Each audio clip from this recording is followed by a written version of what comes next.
everybody, and welcome back to the Central Podcasting Unit. This is your host, Liam, in office with your co-host, Noah.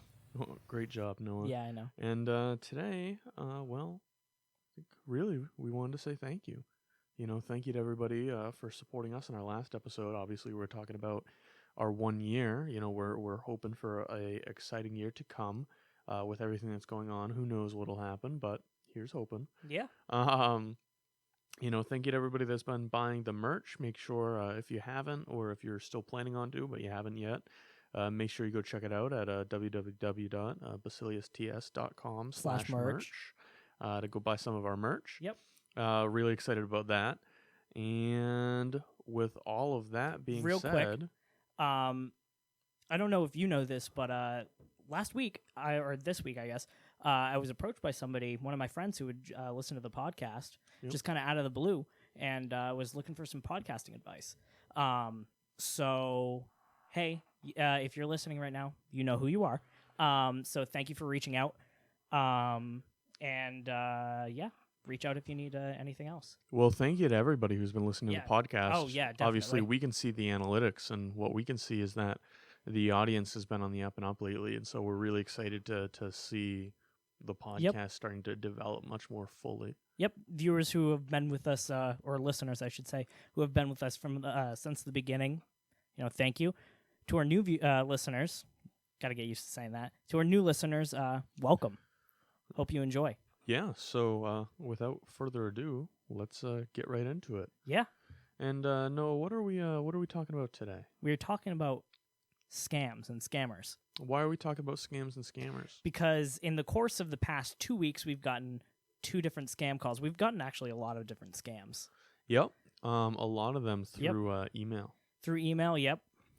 And one of the things that I've found is a lot of the calls that we've been getting are actually targeted to businesses and business owners. Yeah. And obviously, depending on who you are, you're going to get targeted at least via phone call and email because of who you are for different reasons. Mm-hmm. And so, as business owners, we're getting targeted for business reasons. Yeah. Scammers trying to sell us.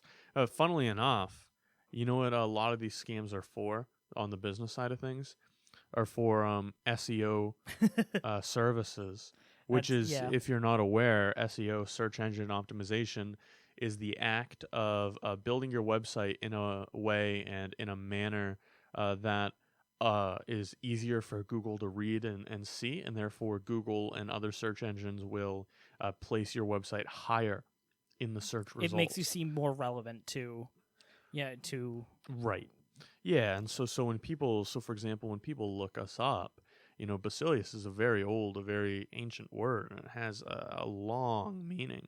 But when people start looking up Basilius Technology Solutions is not far behind a lot of those. So we've done a lot of work on our SEO to improve our SEO. So it's interesting. So a lot of the scams we get are for SEO services, which is the service that we provide. And the scammers never look that far to see that we actually do SEO services. Yeah. So, but then again, I mean, they don't care. They're just looking. They're just looking to make a quick buck. Exactly. And the biggest thing with scammers is that they cast a wide net and try and contact as many people as possible in order to get the most responses possible. 100%.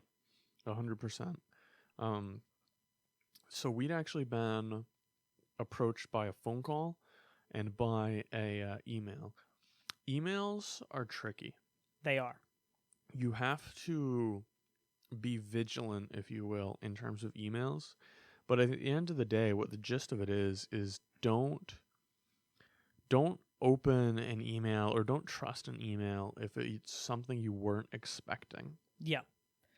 If someone's trying to sell you something, if someone's trying to give you $1 million that you inherited from somebody you didn't know in Nigeria. Or if it's Microsoft reaching out to you right. when you weren't expecting Apple it. Or Amazon, like your order is on its way. You know what I mean? Yeah. That is one of them. Your order is on its way. I didn't realize that. Yeah. But I guess that makes a lot of sense. And then you call the number because you're like, I didn't order anything. And they're like, okay, you have to pay the cancellation fee.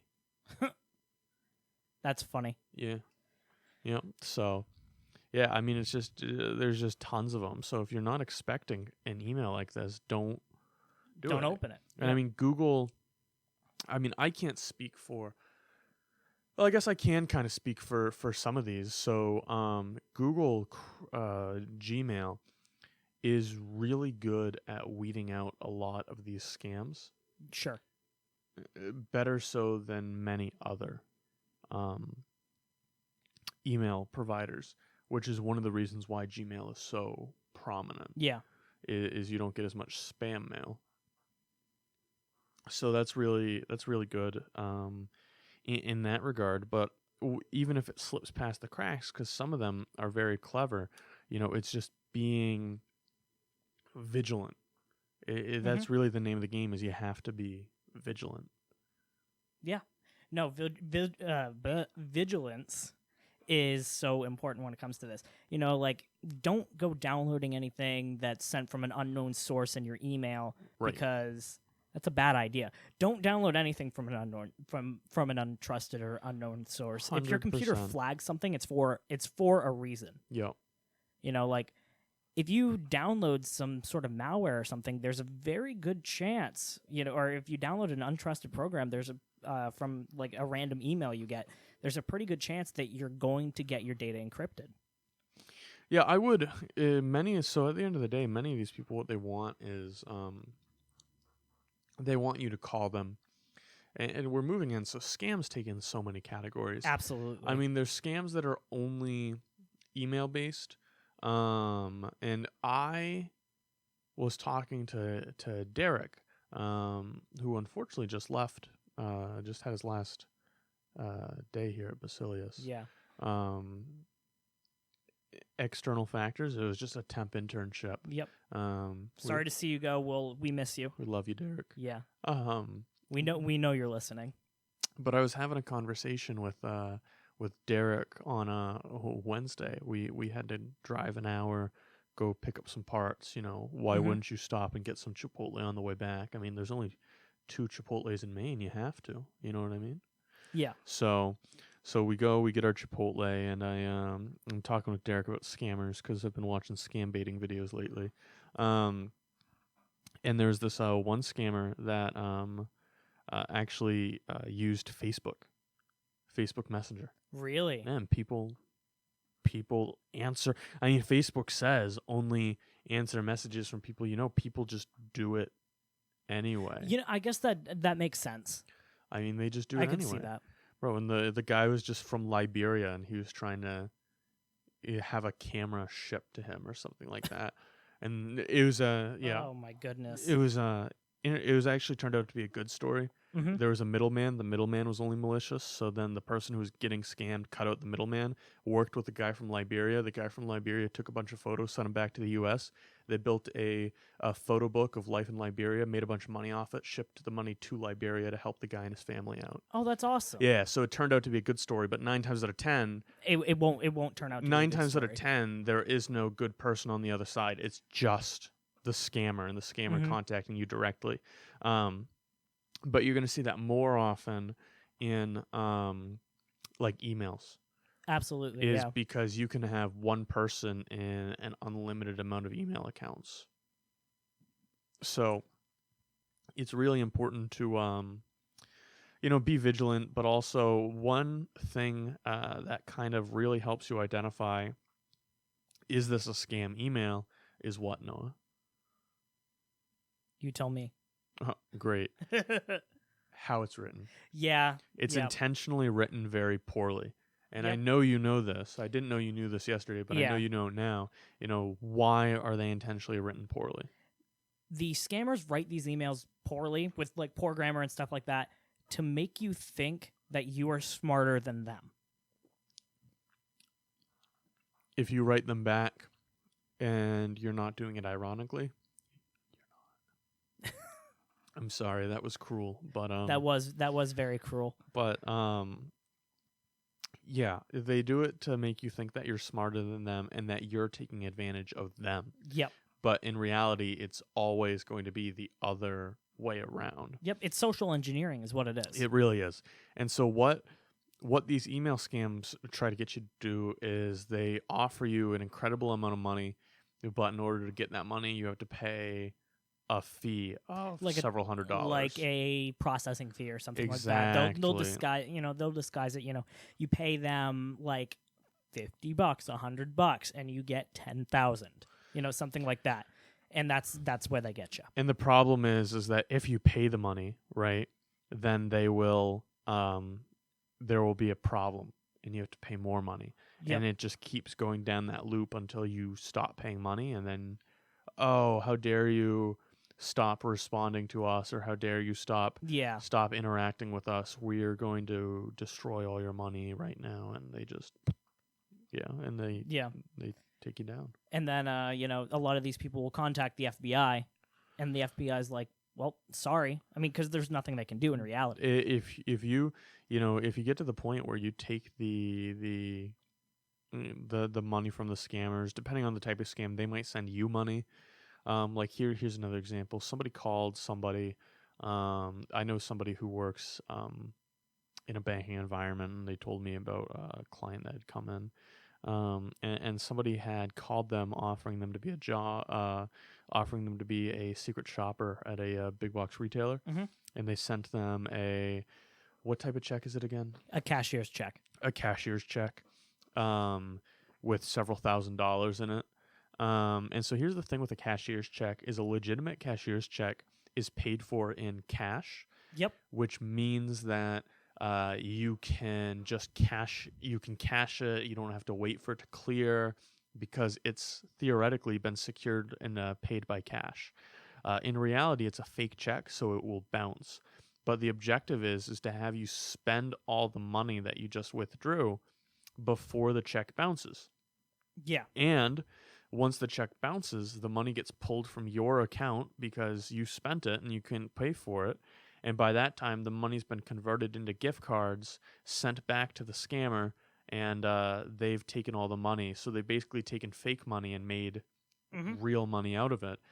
And where's the money get taken from? It gets taken from your account. And so in this specific case, the person won't be able to, they'll have a negative balance for like 4 or 5 months. Yeah, it was that much money. It's terrible. Yeah. It really is. It destroys people's lives. So what are you doing over on the computer over there? I'm pulling up a story. Okay. Actually from some guy who is originally from Maine. Really? It's a car story, but he's doing scam baiting essentially. I love scam baiting. In the car community and in used car sales, person to person. There's actually a lot of scammers that'll reach out on eBay and stuff like that. I can see that. To buy your car. And I'm just trying to see. Oh yeah. So if you're interested, the video, it's from VinWiki. It's called How to Mess with Car Scammers. And essentially, you'll think this is great. At the end of it, this guy. So essentially, what's happening is, this guy's the guy in the story. His name is Doug. Doug is trying to sell a friend's car, right? So so he gets a response on eBay or whatever he's listing the car on, and he wants to buy it for more. The scammer who contacts him wants to buy the car for more than it's worth. Sure. Right. So he sends him a cashier's check, and I guess Doug has some good friends at the bank, and lets him know that the cashier's check is going to bounce.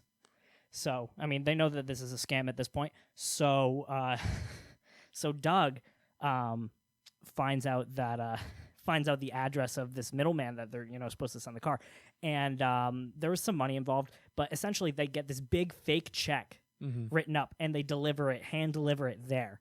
It's just ridiculous. And just to send, he's just sending the scammers a bunch of Monopoly money and stuff like that. It's just ridiculous. That's funny. Yeah. So if you want to check it out, it's a really great video from VinWiki. It's called How to Mess with Car Scammers. I highly recommend. You just reminded me of slightly off topic, but there's a fantastic show that a news outlet in Canada does, and basically what they do is they get reports of unethical behavior. Oh, I've seen this. Oh, this is fantastic. They get reports of unethical behavior. Is it the oil changing stations? Oil changing would be one of them, but they've done tons of them. They've done lock picking. It actually, to the point, by the way, the lock picking in Canada is filled with scammers Yeah. so badly. Tow that, truck drivers was another one, right? Well, and Yeah. that's the one I was going to bring up. But the lock picking problem in Canadian cities was so bad, Google actually removed most lock picking places off of Really?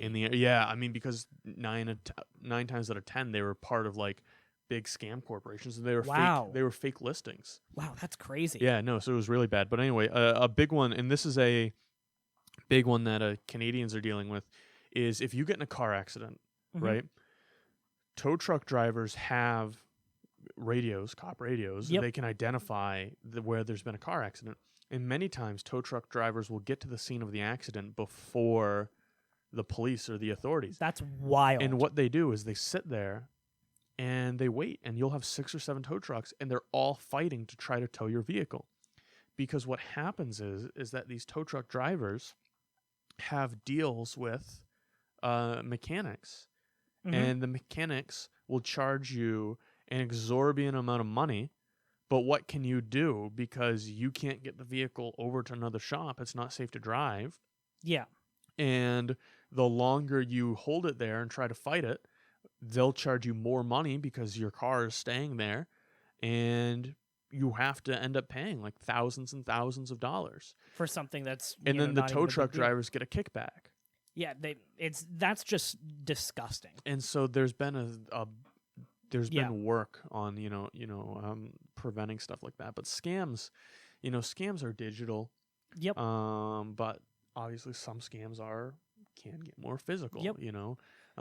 At the end of the day, you have to again be vigilant and not let yourself get into a position where it's not right. You know what I mean? Exactly. They all want to take advantage of you. They do 100%. And so one person I like to watch for scam baiting videos, there's 2 that I really can recommend. It's Jim Browning and Atomic Shrimp. I know scam baiting kind of originated from a different channel. Yeah. If somebody's really being nitpicky, but I don't remember that channel off the top of my head, and I don't watch them personally. But I know like Atomic Shrimp got in trouble. Well, not in trouble, but yelled at like, "Oh, you're just copying something." Anyway, one of the things Atomic Shrimp did is he some people said, "Oh, you're being too harsh on the scammers and this and that," and so he got to a point where they wanted him to send money, so he could collect his $10 million or whatever, and they wanted him to send like $300, and so he responds back and he says, "Oh, if I do that, I won't be able to feed my children or pay my rent," and the scammers are just like, "That's okay. You're getting $10 million, so you just won't have the money for a day, but you'll have $10 million tomorrow." It's disgusting. It is. They will let you destroy your life. They don't care.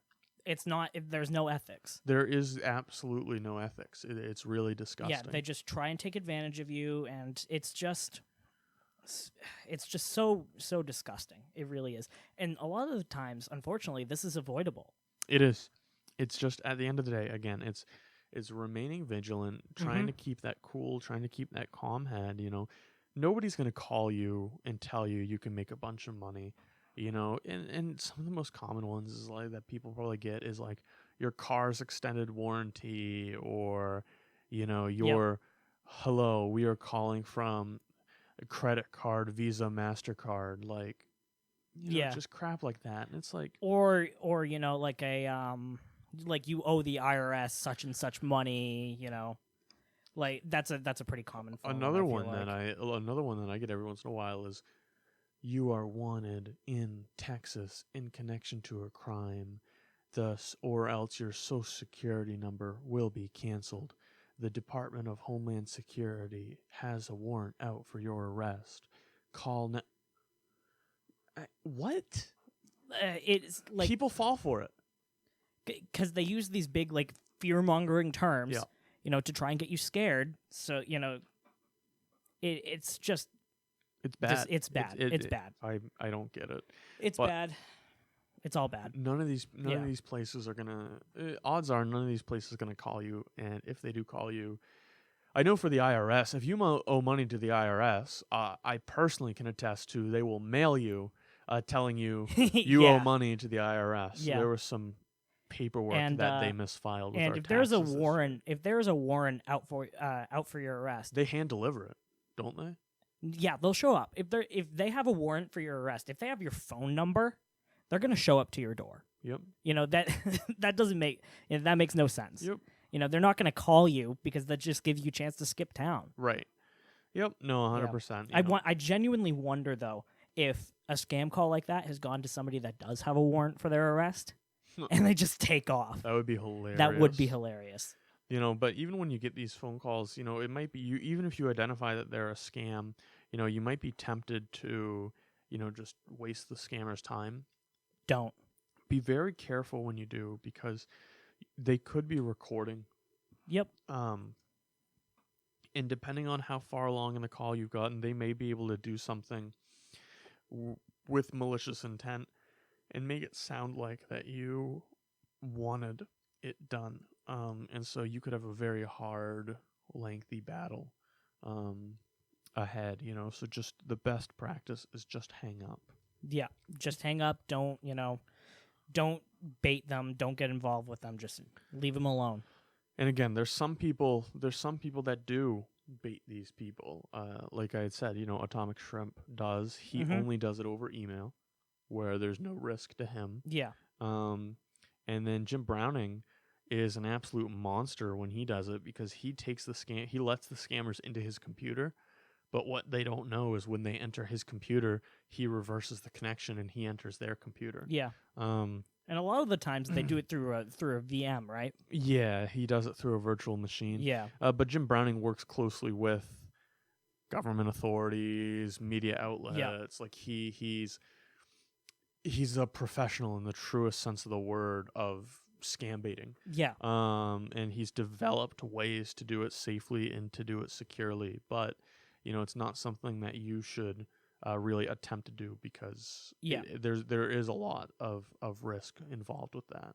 Definitely a lot of risk involved with that. Although it does make good entertainment. It does. They're funny. If you haven't watched them, I sincerely recommend go watch them. They're funny. And at least with Jim Browning, it's not small stuff. He gets their IP address, he gets their names, he gets their home addresses. Mm-hmm. He notifies the police in their area, but also he did a 4-part series where he got into the CCTVs of an actual call center. That's hilarious. And so he would be on the phone with one of them, identify who he's on the phone with, and then he could look at their computer from behind them and be like, "How do you like your purple background?" And just freak him out like that. Yeah. But when he did that, it's a great 4-part series. Mm-hmm. It's maybe an hour altogether. It was a collaboration with the BBC, shutting down a scam call center in India. Yeah. Seems like some good programming there. Yeah. And there's a lot of obviously this is just kind of an introductory, just kind of a hey, keep an eye out, because we've been hit by a lot of scams lately, and I this is a really bad time to get hit by a scam. Yeah, in the current situation, money's tight, the economy's hard, everybody's hurting, including probably the scammers. Yeah. And now more than ever, you don't want to part with your money. Absolutely. So I guess this brings to the forefront, how do you avoid getting scammed? How do you know? It's vigilance. Yeah, but what are some of the telltale signs? Let's sum it up here. What I'm thinking. So in terms of emails, it's the broken English. Yep. If it's not the broken English, it's a too good to be true. Or if the formatting looks off. For example, I got an email very recently that's said it was a reply and that I hadn't answered an email. But upon closer inspection, you can see that they tried to fake 2 emails in one email. So clever. It's clever. It's very clever. But if you hadn't if you hadn't been on mobile, I bet it would have looked very real. Sure. But if the formatting is weird, if you're not expecting the email, if the English is broken, if it's too good to be true, those are really going to be your telltale signs. Yep. On the phone, if it's like a robot voice or something like that, if they're not being specific. I cannot speak today. It is 9:30 in the morning. But if they're not being specific about who they're from, who they're calling with or something like that, or if their tone sounds fishy, You know, if something seems off, trust your gut. Yep. Usually it is. And quick example is I got a phone call from somebody that claimed to be Microsoft Refund Services. They called me while I was on the phone with somebody else, so I wasn't able to answer. I call them back, and the person picks up the phone by saying, "Hello, thank you for calling." He explicitly leaves out Who they're from. who they're from. And so that is the first question you have to ask them is, who are you from? Oh, Microsoft Refund Services. Microsoft, let me tell you.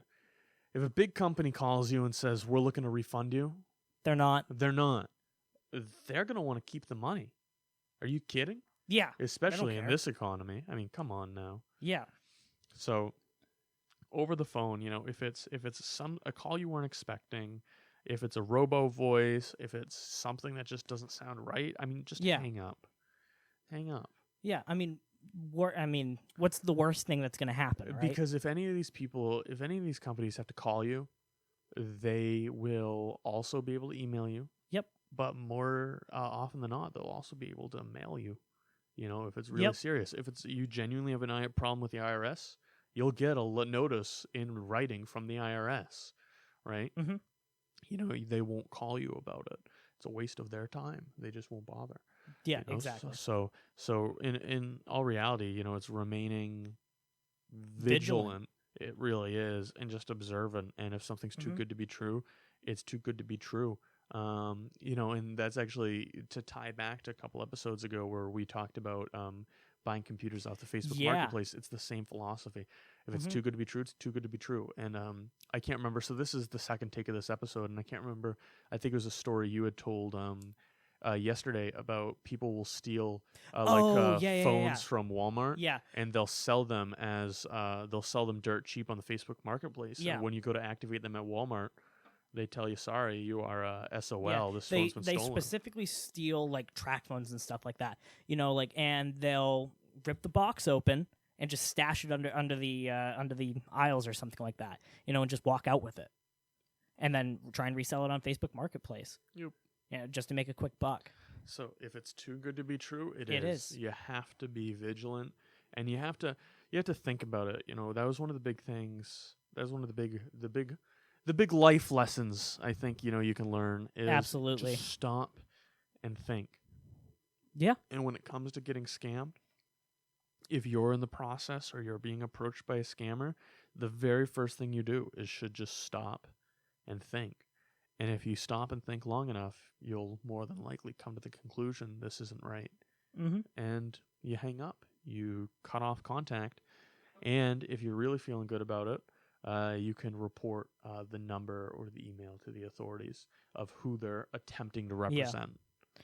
Although, this isn't... reporting them really isn't going to do much. I mean, it'll help a little bit, but... well, you'll a lot of these places take it somewhat seriously, and this is more so back on the tech scams. Yeah. So I'm not talking about like Microsoft or this or that, but reporting the scammers and their information to, for example, TeamViewer, if TeamViewer is what they use. Yeah, they'll, you know what I mean? They'll get that shut These down. companies will go hard on it. Or, for example, one of the scammers that Jim Browning was talking to actually got themselves on the Better Business Bureau. Really? And they faked hundreds of good reviews. And so Jim Browning has connections, and he got it taken care of. That's amazing. Yeah. You know, so if you report to the authorities, you have to report to the people that care, you know, because if you just go to your local police, they're not going to care, you know. But if they're utilizing a program or they're taking on the identity of this or that, you know, those people are going to care. Yeah. And if you report to them, ultimately, it's their image at stake. Right. So they will try to do something about it. You know, take the time to report if you can.